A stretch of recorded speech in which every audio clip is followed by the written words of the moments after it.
মাঘের শীতে বাঘ পালায়, এই প্রবাদ যেন এবছর আর খাটল না। পঞ্জিকা মতে এখন শীতের ভরা মৌসুম, তবু নেই শীত।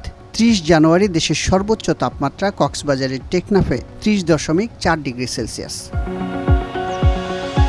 গরমের রেশ বাড়তে থাকায় নেই শৈত্যপ্রবাহ। দেশের বেশিরভাগ এলাকায় সর্বনিম্ন তাপমাত্রা ছিল ১০ ডিগ্রি সেলসিয়াসের উপর। কেবল পঞ্চগড়ের তেঁতুলিয়ায় গত দুদিন ধরে সর্বনিম্ন তাপমাত্রা ৯ ডিগ্রি সেলসিয়াস। এমন পরিস্থিতিতে দেশের ৪ বিভাগে বৃষ্টির আভাস দিয়েছে আবহাওয়া অধিদপ্তর।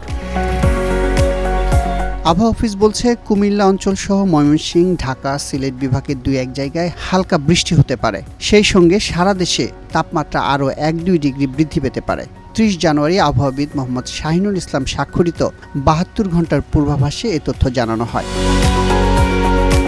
পূর্বাভাসে বলা হয়, দেশের অন্যত্র অস্থায়ীভাবে আংশিক মেঘলা আকাশ সহ আবহাওয়া প্রধানত শুষ্ক থাকতে পারে। শেষ রাত থেকে সকাল পর্যন্ত কোথাও কোথাও হালকা থেকে মাঝারি ধরনের কুয়াশা পড়তে পারে।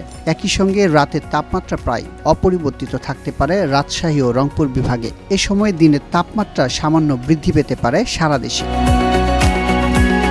৩১ জানুয়ারি হালকা বৃষ্টির সম্ভাবনা রয়েছে কুমিল্লা, কিশোরগঞ্জ অঞ্চল সহ ময়মনসিংহ ও সিলেট বিভাগের ২-১ জায়গায়। এছাড়া দেশের অন্যত্র অস্থায়ীভাবে আংশিক মেঘলা আকাশ সহ আবহাওয়া প্রধানত শুষ্ক থাকতে পারে। মাঝারি ধরনের কুয়াশা পড়তে পারে শেষ রাত থেকে সকাল পর্যন্ত, এবং রাত ও দিনের তাপমাত্রা প্রায় অপরিবর্তিত থাকতে পারে সারা দেশে।